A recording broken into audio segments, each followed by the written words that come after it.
Assalamualaikum warahmatullahi wabarakatuh. Nama saya Eri Aprizal, semester 7, Prodi Sistem Informasi, mata kuliah Pendidikan Agama Islam, dosen pengampu Bapak Monip Ridwan. Saya akan menjelaskan tentang karya ilmiah saya, yaitu Hari Akhir Menurut Islam, yaitu kiamat. Hari kiamat merupakan rahasia Allah. Tidak ada makhluk yang mengetahuinya. Bahkan Nabi dan Rasul hanya dapat memberikan tanda-tanda datangnya hari kiamat. Hari kiamat digambarkan sebagai kehancuran segala yang ada di dunia. Semua makhluk akan mati kecuali memang yang dikehendakinya untuk tetap hidup. Kehancuran total yang terjadi di alam ini.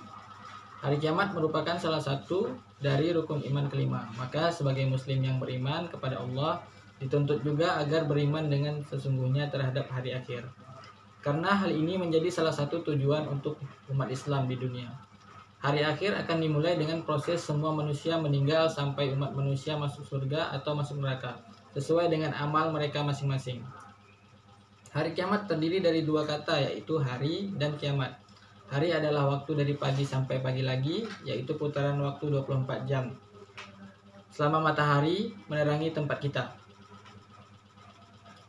yang terjadi dalam waktu 24 jam. Sedangkan kata kiamat berarti dunia seisinya rusak, binasa, lenyap, dan bencana besar. Pembagian hari kiamat. Hari kiamat terbagi dua, yaitu kiamat kecil dan kiamat besar. Adapun kiamat kecil adalah hari di mana hanya makhluk hidup yang merasakan seperti mati, berpisahnya ruh dengan jasad, dan termasuk pula bencana-bencana alam seperti gempa bumi, tanah longsor, dan lain-lainnya. Adapun kiamat besar adalah hari di mana malaikat Israfil meniup sangkakala. Pertama, hari kiamat kecil. Kiamat kecil disebut kecil sering terjadi dalam kehidupan manusia, yaitu kematian. Setelah mati, roh seseorang akan berada di dalam basrah, merupakan alam antara dunia dan akhirat. Kiamat sugra sudah sering terjadi dan bersifat umum atau biasa terjadi di lingkungan sekitar kita, yang merupakan suatu teguran Allah Subhanahu wa taala pada manusia yang masih hidup untuk kembali ke jalan yang lurus dengan taubat. Adapun tanda-tanda kiamat kecil yang termaksud dalam Al-Qur'an, yaitu sebagai berikut. Diutusnya Nabi Muhammad SAW. Allah berfirman dalam Quran surat Saba ayat 34 sampai 46. Sesungguhnya aku hendak memperingati kepadamu suatu hal saja, yaitu supaya kamu menghadapi Allah dengan ikhlas, berdua-dua atau bersendiri. Kemudian kamu pikirkan tentang Muhammad, tidak ada penyakit gila sedikit pun pada kawanmu itu. Dia tidak lain hanyalah memberi peringatan bagi kamu sebelum menghadapi azab yang keras. Firman tersebut menurut Al-Syukni bermakna Nabi Muhammad SAW hanya memberi peringatan bahwa di antara kedua tangannya tersebut terdapat kiamat. Yang kedua, terbelahnya bulan. Allah berfirman dalam Quran surat Al-Qamar ayat 54. Telah dekat datangnya saat itu dan telah terbelahnya bulan. Menurut Al-Kasmi, firman di atas menggambarkan bahwa hari kiamat semakin dekat. Pada masa Rasulullah SAW, bulan pernah terbelah sebagaimana disebutkan dalam beberapa hadis mustafir dengan sanad yang sahih. Dua, kiamat besar atau kiamat kubra, yaitu peristiwa besar atau hancurnya binasanya alam semesta beserta isinya makhluk sebagai awal dimulainya kehidupan akhirat. Kiamat pasti terjadi, tetapi tidak seorang pun mengetahuinya waktu terjadinya kiamat, termasuk para nabi rasulnya. Kiamat datang tiba-tiba, hanya Allah Subhanahu wa taala yang mengetahuinya. Kiamat kubra adalah kiamat yang mengakhiri kehidupan di dunia karena hancurnya alam semesta beserta isinya. Setelah kiamat besar, maka manusia akan menjalani alam setelah alam basrah atau alam kubur. Kiamat kubra akan terjadi satu kali dan itu belum pernah terjadi. Kejadian yang benar-benar luar biasa, yang luar bayangan manusia, dengan tanda-tanda yang jelas, dan pada saat itu segala amal perbuatan tidak akan diterima karena telah ditutup rapat. Kiamat kubra yaitu masa kehancuran seluruh alam semesta secara massal dan berakhirnya kehidupan alam dunia, serta hari mulai dibangkitkannya semua manusia yang sudah mati sejak zaman Nabi Adam sampai manusia terakhir untuk menjalankan proses kehidupan berikutnya.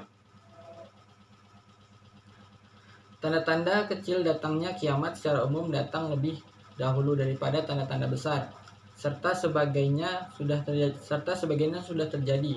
Jika tanda-tanda besar bermunculan satu persatu, maka akan diikuti tanda-tanda yang lainnya. Adapun tanda-tanda kiamat yang dipaparkan dalam Al-Quran sebagai berikut. Turunnya Nabi Isa alaihissalam ke dunia. Bagi umat Kristen, Nabi Isa telah wafat. Beliau mengorbankan dirinya untuk menebus semua dosa umatnya. Akan tetapi keyakinan tersebut terpatahkan secara rasional. Tidak mungkin ada orang yang telah meninggal kembali dunia untuk menyelamatkan umat dari kebangkitan Dajjal.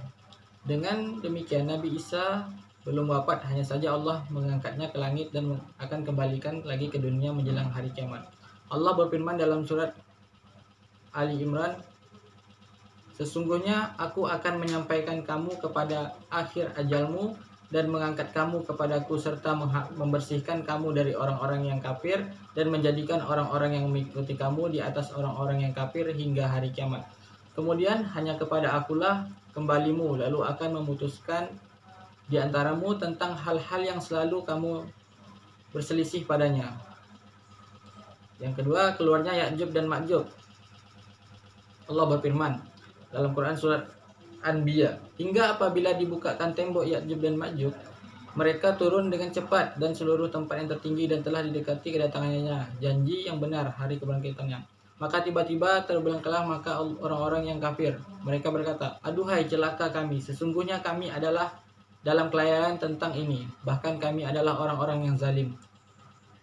Yang ketiga, Al-Dukhan, kabut. Allah berfirman dalam surat Al-Dukhan, maka tunggulah hari ketika langit membawa kabut yang nyata yang meliputi manusia. Inilah azab yang pedih. Ada dua pendapat mengenai kabut tersebut, yaitu satu, kabut di sini berarti bencana kelaparan yang menimpa kaum kafir. Maka pada masa Rasulullah SAW, dengan kata lain, tanda-tanda kiamat dengan kabut sudah terjadi. Yang kedua, kabut yang belum terjadi dan akan terjadi sebagai tanda hari kiamat. Inilah yang terdapat pada rajih menurut Ibnu Katsir. Matahari yang selanjutnya matahari terbit dari arah barat. Yang mereka nanti tidak lain hanyalah kedatangan malaikat kepada mereka untuk mencabut nyawa mereka, atau kedatangan siksa Tuhanmu, atau kedatangan beberapa ayat Tuhanmu. Pada hari datangnya ayat dari Tuhanmu, tidaklah bermanfaat lagi iman seseorang kepada dirinya sendiri yang belum beriman sebelum itu, atau dia belum mengusahakan kebaikan dalam masa imannya. Katakanlah, tunggulah olehmu, sesungguhnya kami pun menunggu pula. Selanjutnya, Al-Dabbah, hewan melata. Bermunculnya Quran surat Naml 27:82. Dan apabila perkataan telah jatuh atas mereka, kami keluarkan sejenis binatang melata dari bumi yang akan mengatakan kepada mereka bahwa sesungguhnya manusia dahulu tidak yakin kepada ayat-ayat kami. Baiklah, sekian penjelasan dari saya tentang karya ilmiah saya. Sekian, terima kasih. Assalamualaikum warahmatullahi wabarakatuh.